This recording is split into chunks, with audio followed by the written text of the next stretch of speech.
Good afternoon and welcome to the Transportation Federal Credit Union 2024 Lunch and Learn series. Today's presentation is brought to you in partnership with GreenPath, a nationwide financial counseling and education organization focusing on improving the financial health of individuals. As the premier credit union of the transportation community, we have joined with GreenPath to expand our mission of providing quality financial education to our community and lending insight into credit management, home ownership, and money management. Transportation Federal Credit Union is a full-service financial institution serving employees and contractors of the Department of Transportation, the Federal Aviation Administration, and over 100 plus employer groups in the area. We currently serve over 15,000 members in the area and welcome you to come and experience the benefits of membership as well. Later on in the presentation, we will display our contact information and answer any specific questions you may have concerning your financial needs. Please note that today's webinar is live and all phone lines have been muted. If you have any questions throughout the webinar, please feel free to type it into the chat field on the right-hand side of your menu bar. All questions are private and will be addressed at the end of our discussion. We will be offering a free 45-minute financial coaching session with the completion of 3 webinars as well. More information will be given at the end of today's presentation. Lastly, a recording of today's session will be available within the next 2 days. Details will be sent to your email following the presentation. And with that, I'm going to turn it over to our presenter for today, Bill Fowkes from GreenPath. Hello, Bill. How are you? I was on mute. I am good. Thank you for having us. And as was shared, my name is Bill Fowkes. I am a partner experience manager with GreenPath. And we have a lot to cover today, and it's all going to be key to understanding your credit report and score.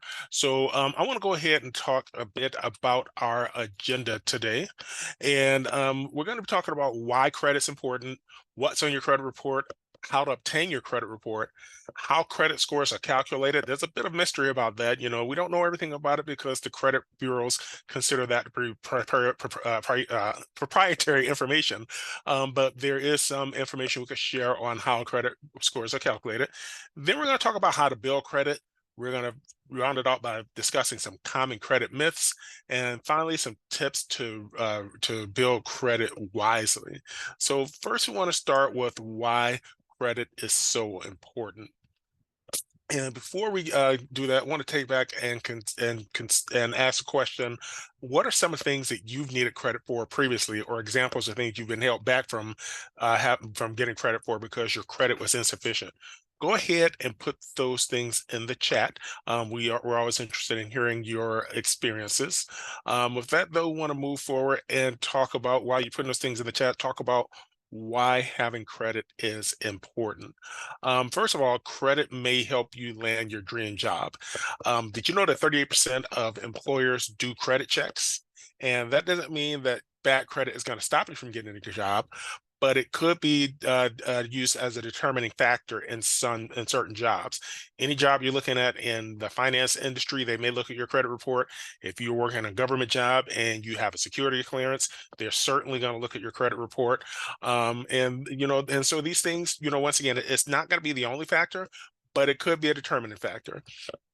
It's important to note that employers only have access to your credit report, not your score, and whether or not credit is a factor in gaining employment largely depends on your industry. Like I said earlier, so I mentioned that if you work for government or if you have a security clearance. So, for example, if you want a job at any airport, the TSA is going to do a credit check on all prospective employees, and if you owe more than $7,500 in unpaid debt or in collections, they will only hire you if you show a plan to repay that debt. So a lot of times it's not necessary that you have the debt paid off. You just have to make sure that you are sharing a plan to repay that debt. Next, your credit is going to come into play play when you rent or buy a home. And even though if you're renting a home, it doesn't involve you actually borrowing money like you would if you purchase a home. Most rental management companies, they're still going to want tenants with decent credit, because that's going to indicate rather how likely you are to pay the rent as agreed upon on a monthly basis. Of course, if you're purchasing a home, credit is going to play a big role in determining if you are eligible for credit. And finally, having good credit makes a difference in getting a loan if you need it. Anytime you need to borrow money, your credit is going to play a pretty big role in determining the terms of that loan. But what happens if you want to borrow money and you don't have good credit? You've probably seen or heard advertisements saying bad credit, no problem. And a lot of times we're talking about buy here, pay here places. I live in Detroit, in the Detroit area, and there's a road here in Detroit that most of you probably have heard of. It's called 8 Mile Road.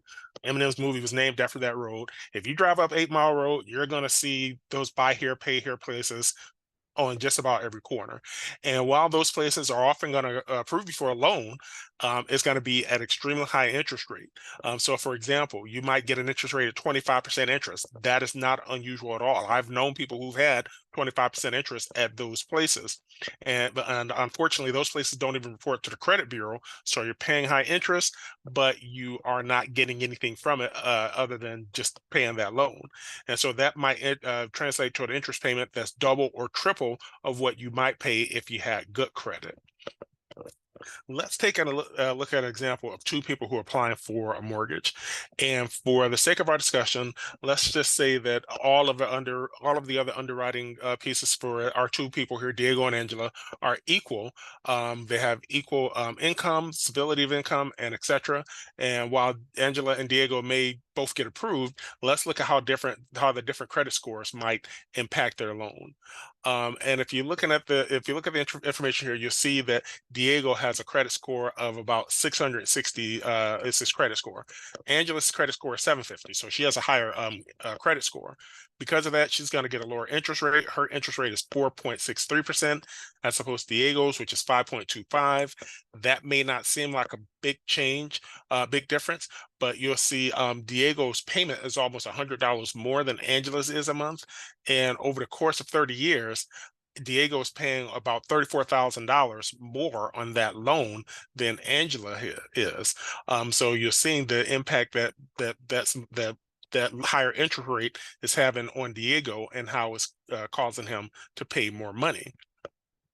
So with that in mind, I want to take a look at what's on your credit report, because these are the things that's going to impact what your credit score is.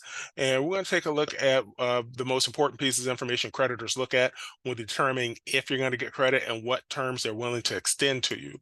And now there are three major credit bureaus that collect your information and generate credit reports. Those credit bureaus are TransUnion, Experian, and Equifax. And when it comes time to apply for credit, different financial institutions may review different credit bureaus reports. And a lot of times that's regional. Sometimes in the South, they may use one as opposed to another. In the West, that you might see more TransUnion as opposed to Experian or Equifax. And different information may be reported to different credit bureaus. And in many cases, the information will vary slightly, as some creditors may only report to one bureau versus all three. And some credit bureaus may report to all three. And some of them, they pick and choose when they report to all three. They have to pay to report these things to the credit bureau, and that's why some smaller creditors will only report to one bureau. So it's always a good idea to look at all three of your reports, and we're going to talk about that in a bit. But next, I want to talk about what's on your credit report and what's on these three bureaus. So first thing, your credit report is going to contain your identifying information. This is going to include your name, social security number, your date of birth, your address, and your employer.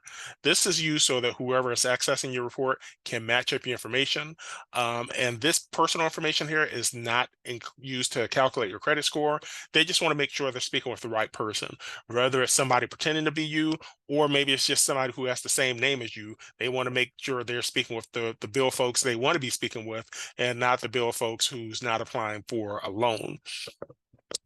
Second is going to include your credit accounts, and these include credit cards, personal and auto loans, mortgages, student loans, and other types of debt. Your credit report will contain information about when you open the account, if your payments have been made on time or not, well, your remaining balances, and your maximum credit limits. Payment will show up late if you are 30 days or more late. Next, other household, excuse, I shouldn't say next, but other household bills such as rent, utilities, those things generally don't show up on the credit report. However, if you stop paying these bills, they can be referred to a collection agency. And once in collections, the collector can report the debt to the credit bureau, and at that point, it's going to be an outstanding bill on your credit report. Now, under the Fair Credit Reporting Act, debts can generally appear on your credit report for 7 years, and in some cases longer than that. And you can get more information about that at consumerfinance.gov. Next, we're going to talk about public records, which can include things like bankruptcies, tax liens, and judgments, and they can stay in your credit report from anywhere from 7 to 10 years. And finally, anytime someone accesses your credit report, is called an inquiry. Now, there are two different types of inquiries. One is a hard inquiry, and that's going to happen anytime your credit report is reviewed for the purposes of extending credit, such as applying for a loan or looking to buy a house or anything like that. A soft inquiry or a soft pull includes checking your own credit report, or when a current or potential creditor wants to make your promotion offer. So you didn't ask them to pull your credit report. They're deciding, hey, we're going to pull your credit report because we want to offer you a credit card. That one is a soft pull. And while both hard and soft pulls will appear on your credit report, only hard inquiries impact your credit score. It's also important to point out that GreenPath will pull credit reports when we're doing counseling sessions. That is a soft pull because it's for educational purposes. We're not trying to sell anything. We're not trying to offer any loans. We don't offer loans. So it'll be a soft pull if GreenPath pulls your credit report. What's not included on your credit report is information related to income and assets and savings. So if a person can actually have excellent credit, but no savings. On the other hand, they might be very wealthy. They might have a lot of money, and they might have poor credit. When I was a counselor, I spoke with people in that situation, had really good money, really good income, but they didn't have good credit. And that's why lenders are often going to look at all the pieces of your financial situation together: income, assets, savings, and credit when making when making lending decisions. So a credit score is not a financial health score, because I've seen people all the time, well, I shouldn't say all the time, but often, who had pretty poor credit reports, but they were financially healthy. So a question that we've been asking throughout this conversation is, why is credit important? And there's no requirement in the Fair Credit Reporting Act for credit reporting agencies to remove positive information, such as on-time payments. They can remain on your credit report indefinitely, especially if the account remains open and active. And even after your positive account has been closed or paid off, it can still remain on your credit report for as long as 10 years. And that's one reason why credit is important. You want to make sure you're making those positive payments, because those can stay on there indefinitely. And having more good information helps strengthen your credit history and increase your credit score. Next, is important that the information on your credit report is accurate. And according to a study conducted by the FTC, the Federal Trade Commission, 1 in 5 people have an error on at least one of their credit reports.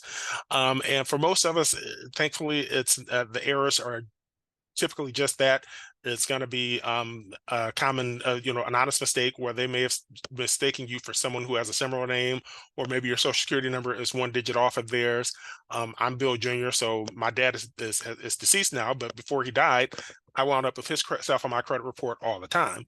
So we're going to talk a bit about how to get a copy of your credit report. It's recommended that you review your credit report at least once a year to make sure everything is accurate, and make sure that that you're aware of everything that's being reported. And you have the option of getting all your credit reports at the same time. If you've never seen your reports, this may be a good idea. However, another option is to stagger the reports, where you get a different report every 4 months. So for example, you can get a report in May from Equifax, a report in September from TransUnion, a report in January from Experian. My birthday is in January, it's actually next week. And I've made it a habit for years to pull one report around my birthday, and I'll pull another one in April or May, and I'll pull another in the fall, September, October, something like that. And that way I'm always reviewing what's on the credit report throughout the year. Now, during the pandemic, the credit bureaus actually started allowing you to pull your credit report as often as you want during the pandemic. They've cut back on that now, but now I believe you can pull it once a week as opposed to that once a year. But I don't know if they're going to be doing that forever. So just keep in mind that at the very least, pulling it a few times a year, because you're entitled by law to one each year from each of the 3 credit bureaus, and they're doing the once a week just as a way to promote, I guess, financial well-being.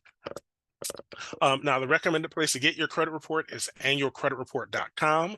That is the website that was set up as a result of the Fair Credit Reporting Act that gives you a free copy of your credit report each year from each of the 3 credit bureaus. I always point this out when I'm doing this. Don't go to freecreditreport.com. Those are the guy. That was the company where a few years ago they had the guy singing in the commercials. They don't show those commercials anymore, but they are still around. So don't go to freecreditreport.com. That is not free. And not necessarily saying free credit report's a bad thing. It's a credit monitoring service. And if you're looking for credit monitoring, then fine, go there. But if you want a free credit report, you don't want to go to freecreditreport.com. When you go to annualcreditreport.com, you're going to see the same logo appear in the upper left-hand corner of your screen, and it's best to type this in full and get the exact website into your browser, as there are a lot of imposter sites. And before reviewing your report, you're going to be asked some security questions. Some might even be trick questions. I call them challenge questions. So for example, it might say that you opened a mortgage in May 2008 and ask the name of the lender. If you've never taken out a mortgage, or if you know for a fact you didn't open a mortgage in May 2008, you open it in June 2010, then the answer for that question is going to be not applicable. So keep in mind, these questions are meant to ensure that you are who you say you're gonna, who you say you are. Every time I pull my credit report, I see those challenge questions, and there is always a trick question for me in there. And I imagine it's going to be the same for you. There's also a form that you can use if you prefer to request your credit report by mail. The form can be found online at annualcreditreport.com, or you can call 877-332-8228. And if you anticipate the need to borrow money, we suggest you review your credit report at least 6 months prior, so that any errors is on there, you have time to correct them before you apply. And please note that only the credit report is free. If you want to obtain your credit score, it's going to typically cost you $6 to $8 per credit bureau. There's a law that requires a lender to provide the credit score they used if they make an adverse decision to your credit application. So for other words, if they turn you down, and this includes being denied for a loan or credit card, or getting approved at a higher interest rate other than the rate that's being offered. Clearly, we don't recommend applying for something knowing you're going to be denied. Just get your free credit report, free credit score. As we've discussed, applying for credit can actually hurt your score. But if they do deny you, you are entitled to a copy of the credit report and score. If you do find inaccurate information on your credit report, you have a right to file a dispute. First, you'll want to dispute any item with the creditor or collection agency that reported the credit bureau inaccurately. If that doesn't resolve the issue, you can file a dispute with the credit bureaus that are reporting the inaccurate information. You should include any document that you have for your dispute, and allow 30 to 45 days for the credit bureau to complete the investigation. If the creditor doesn't respond within 30 days, I believe it's supposed to drop off of the credit report. If you find indication that your identity has been stolen, it's important to take action immediately. I mentioned earlier that for most people, if there is an error on the credit report, for most people it's an honest mistake, but sometimes there is identity theft. So if you are a victim of identity theft, contact all 3 credit bureaus to place a freeze on your credit. This prevents anyone who has your information from continuing to open the accounts under your name. You can typically do this by calling the credit bureaus or going online to their websites. It's important to note this freeze attempts anyone from applying for credit with your information, and that includes you. So if you do plan to apply for credit, you'll need to contact the credit bureau to temporarily lift the freeze. It's also recommended that you file an identity theft report with the Federal Trade Commission at identitytheft.gov. This report will walk you through additional steps to take. And making sure you understand what's on your credit report, make sure the information you're reporting is accurate is important, because your credit report is used to calculate your credit report, excuse me, your credit score. So your credit score, I want to talk about that for a bit. Your credit score is a 3-digit number that uses the information on your credit report to predict the likelihood of repayment by reviewing how you've managed previous accounts. It's meant to reflect how risky it may be for a creditor to extend new credit to you. Scores range anywhere from 300 to 850, and although it's possible to have a 0 score, I've never seen it. But if you don't have any credit at all, you could have a 0 score. The lower the credit score, the higher the higher the risk the individual appears to the credit bureau. To the creditor, I should say. The FICO score is the most commonly used score model. Another is called Advantage, which is often used by credit sites that offer free credit scores. And because there are different credit score models, your score may vary depending on where you check it out. This doesn't necessarily mean one is wrong. It's just it means the different scoring models look at things differently. So if you apply for a loan, for instance, your creditor is likely using FICO. If you go to, say, Credit Karma, they're likely using the Advantage score. Now, there are 5 key factors that go into calculating your credit score, which is with the FICO score. And once again, that's the most common credit score. The largest factor impacting your credit score is your payment history. Making every payment on time each month is going to account for about 35% of your credit score. And most people, they know that paying your bills is important, but most people don't realize that it's going to account for about 35% of your credit score. The next biggest factor is your payment, is the amount of debt that you owe, and that's going to be included in your, that includes your credit utilization. Creditors want to see loan balance decreasing and not hovering or increasing over time. So that's why they want the amount that you owe is going to be important. And credit utilization, I mentioned that earlier, that specifically looks at revolving accounts like a credit card, where your balance could go up one month and down the next. And credit utilization looks at how much of your credit limit you are using. The more credit you're using, the more likely that you're going to be looked at as risky to the creditor. If you have multiple credit cards and add up your balances and divide them by the total credit limit, that's your credit utilization. Ideally, you don't want to use more than 30% of your credit limits at any time. And even more ideally, you want to make sure you're paying those off each month. And that's going to have a big part of that. Next, we're going to talk about length of credit history, and that looks at how long your credit accounts have been open. And this includes the age of your oldest account, the age of your newest account, and the average age of all of your accounts. The longer your credit history, the better. Next is due credit, which is where those hard inquiries land that we discussed earlier, and they're reflected in your credit score. If you start applying for credit frequently, this can be a red flag to creditors, because they start to wonder what's going on, that you suddenly need all this new credit, or you're applying for new credit cards each month and a new loan for the next. And now you're asking for another new credit card this month. So that's a red flag for them. So typically we're going to all need to apply for credit from time to time, and that's understandable. The key is being strategic when you do apply and limiting those hard inquiries only to when you need it. Hard inquiries typically remain in your credit report for about 2 years. And finally, credit mix is the last factor that impacts your credit score. Creditors want to see that you have a history of managing different forms of credit at the same time. For example, they might want to see that you have a credit card and a car payment and a student loan, and that you've been managing those successfully. This is one of the smallest factors impacting your credit score, but it also helps to have a well-rounded mix of types of credits. And although some areas have a larger impact, all 5 of these factors play a unique and important role in calculating your credit score. So let's apply what we learned about credit scores. And once again, we're going to look at Diego and Angela. And for our purposes, each of them only has one credit card on the report. Diego spends $800 on his card each month. His limit is $1,000, and each month when his bill arrives, he pays the entire balance off, avoiding interest charges. Angela has a balance of $5,000, and she also pays on time, but is only making the minimum payments. Her limit is $10,000. Who do you guys think has the better credit score and why?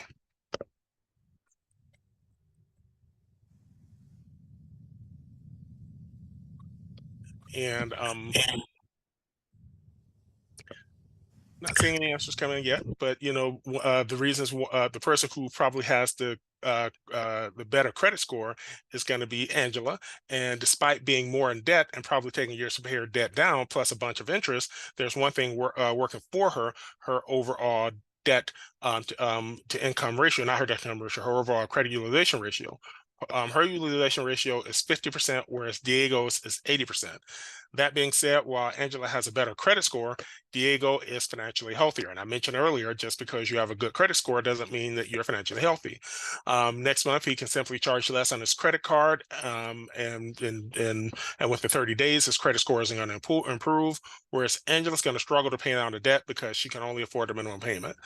So credit scores are a piece of your financial situation, but it's important to remember a credit score is not a financial health score. Next, let's turn our attention to how to build credit if you either have new credit or if you've either never had credit or trying to rebuild your credit from a setback. First, you want to start by doing a self-evaluation.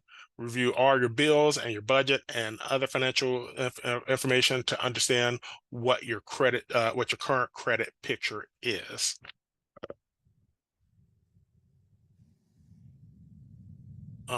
Next, one of the common ways to build credit is by opening a credit card, and using a credit card for budgeted expenses and paying the balance in full is a great way to start building a payment history. I would suggest putting things on that credit card you're going to charge anyway, like your cell phone bill or say Netflix or Hulu. That way you're establishing a positive payment history. A secure card requires you to make deposit up front, and that deposit becomes your credit limit on that card. So for example, say if you deposit $300, you will be given a credit card with a limit of $300. And just like with a regular credit card, you can use the credit and get the bill each month and pay the bill and when the minimum payment is due.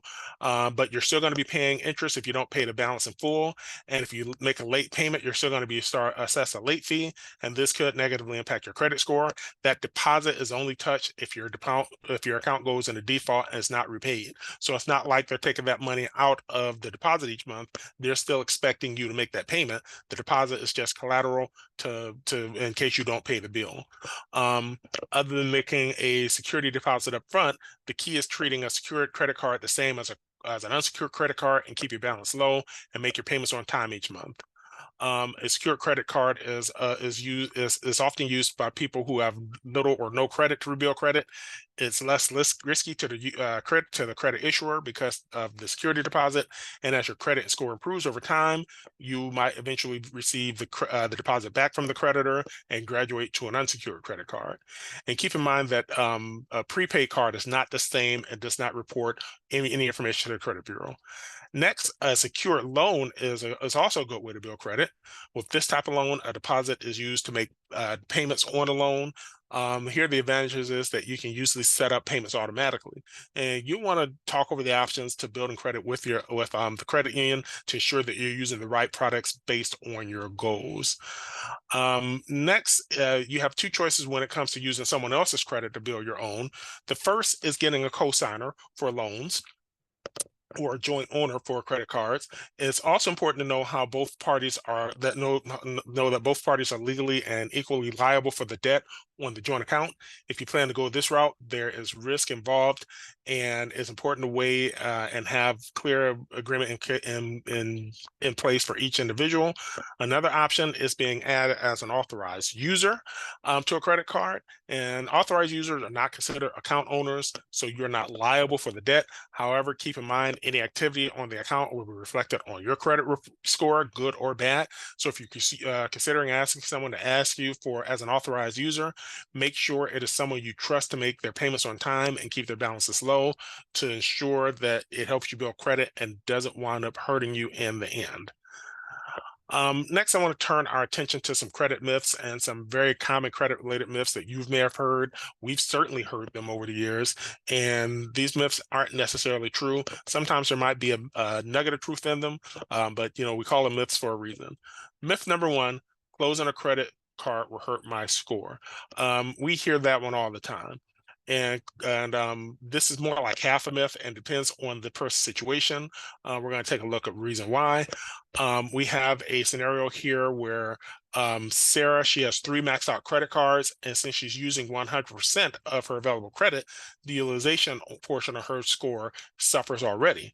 Now, if she pays off the first card, so her available credit increases, so does her credit score. But then if she decides to close it and she's not attempted to use it again, then her available credit on that card disappears. So she's left with the utilization of 100% again, and her credit score goes down. So remember, the other 2 cards, they're maxed out. So in Sarah's case, closing that credit card hurt her score because it got rid of that available credit and got rid of actually that credit history. Now, in Katie's case, she has 5 accounts. All of her accounts are at or near zero, and she closes one of the newer accounts to avoid an annual fee, which is something that you see a lot. I've done that. I had an account that was open for a long time, and they said, "Hey, we're going to start charging you an annual fee on this card that you're not using." I said, "No, you're not." I closed the account. In this case, her credit utilization is great since she's using very little of her credit, and closing only one of those accounts is going to have an impact on her credit utilization, but it's going to be very minor since she's using very little of her credit, and so her credit score is not going to be affected as significantly as Sarah's, even though she still may see some impact. But she's also probably going to see that credit score bounce back pretty quickly. And it's also a good reminder that these are not financial. Once again, these are not financial health scores. I've mentioned that a few times. Sarah closed that card to remove the temptation to continue charging it.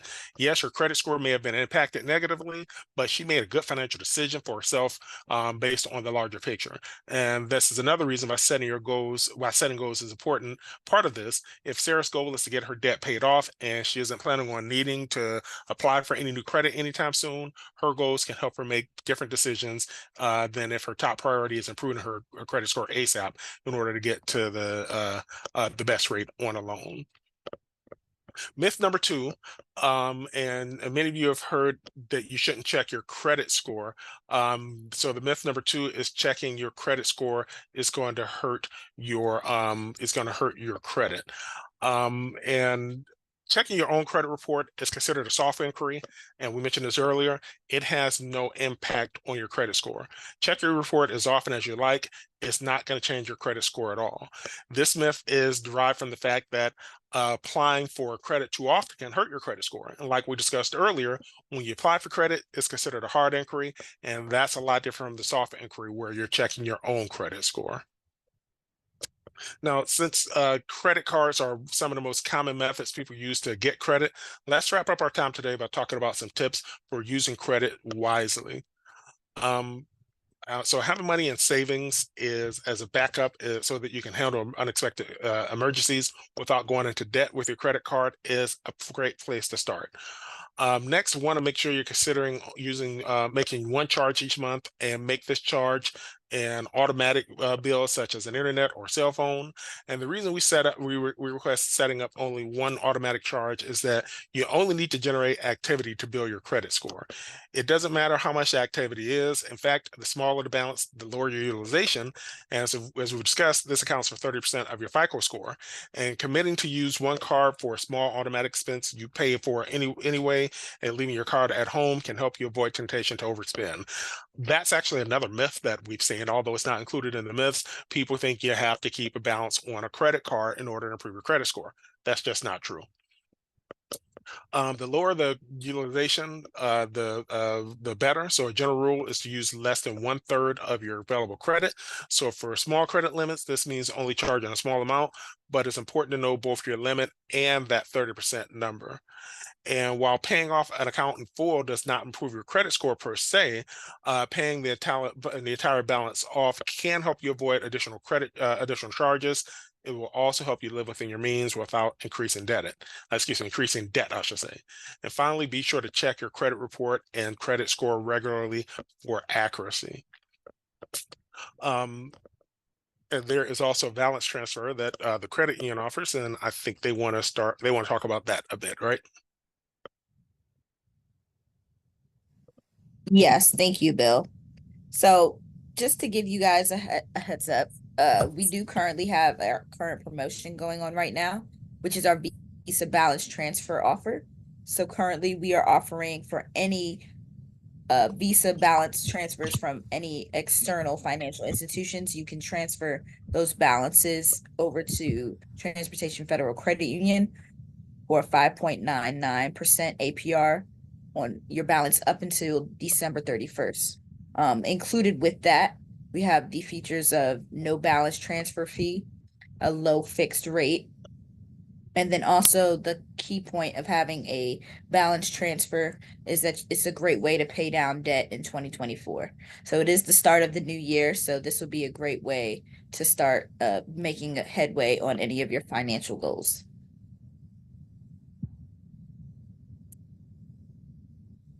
All right. So thank you. And as we wrap up, as a member of Transportation Federal Credit Union, you have access to GreenPath Financial Wellness. Once again, we are one of the largest and most respected credit counseling agencies in the nation. We work to empower you and eliminate financial stress, and help you get out of debt, increase savings, and achieve your financial goals. If you want advice, you can speak to a GreenPath Financial Wellness expert or learn more on our website. You can speak to a financial wellness expert at 877-337-3399. And our website is greenpath.com.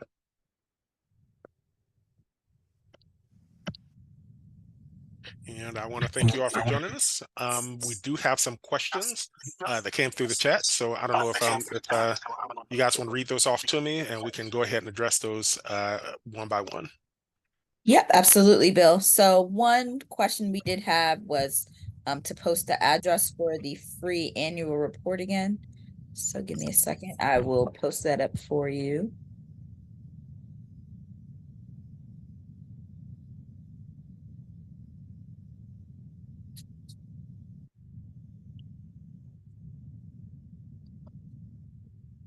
Yep. And so that's where you go if you want to request your annual credit report by mail.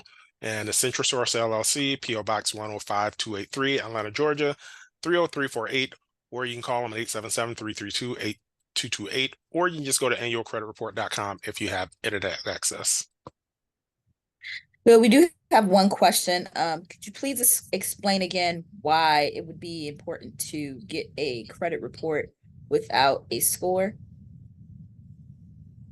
Well, it's not necessarily important to get a credit report with a score, but the reason you would get a credit report without the score is because typically they're going to charge you for the score. That is one of the ways that the credit bureaus and FICO actually make money, by charging for that credit score.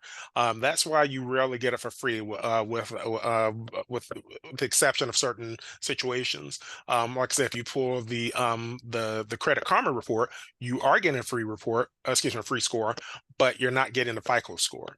And that's why, Fair Isaac Corporation, that's the organization that came up with the credit scoring model that most creditors use. They're a for-profit company, and this is one of the ways they earn income, by charging you for that credit score.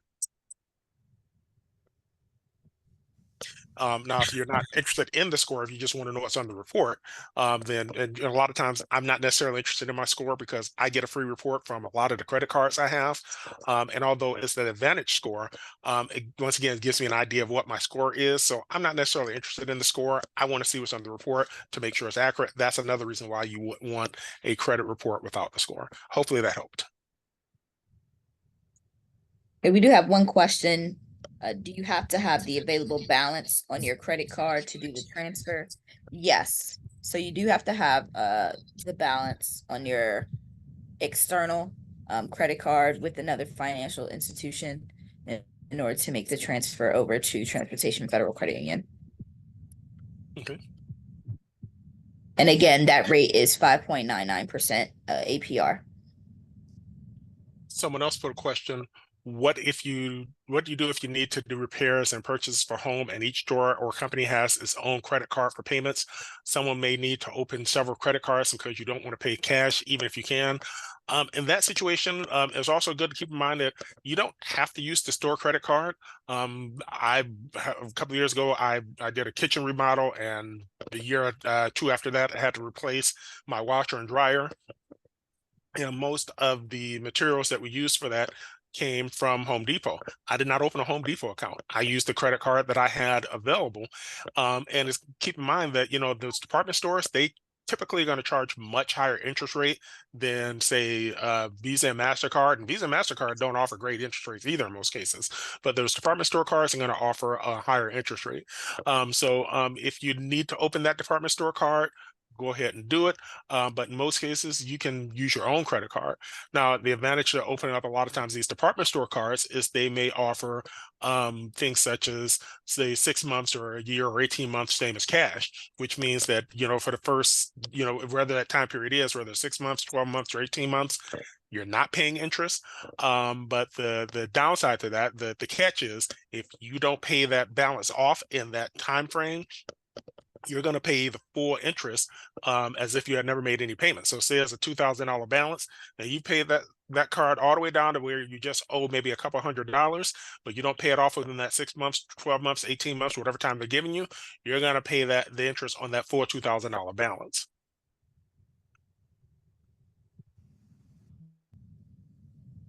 Thank you for answering that, Bill. Let's see if we have one more question.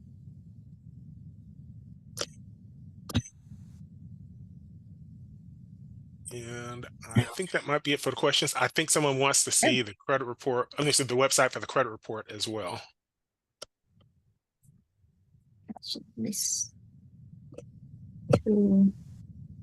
Yep, we did show that, but I will go ahead and show it one more time for those that missed it.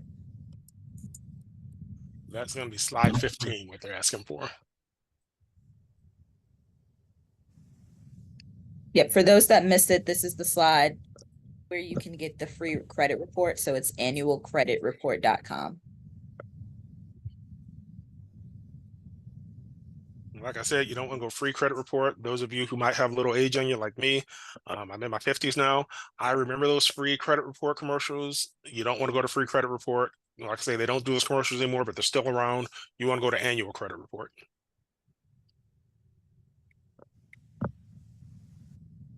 All right. Well, thanks so much for the information today, Bill. Thank you so much for having me. Thank you. Thank you all for attending today's educational webinar. To learn more about Transportation Federal Credit Union, please visit our website at transfcu.org, or to speak to a member service representative, call 800-368-8432. Again, I would like to thank Bill for presenting today and GreenPath for their support. If you'd like to schedule your free 45-minute financial coaching session, please call GreenPath at 877-337-3399. Thank you so much, and you guys have a wonderful day. Thank you.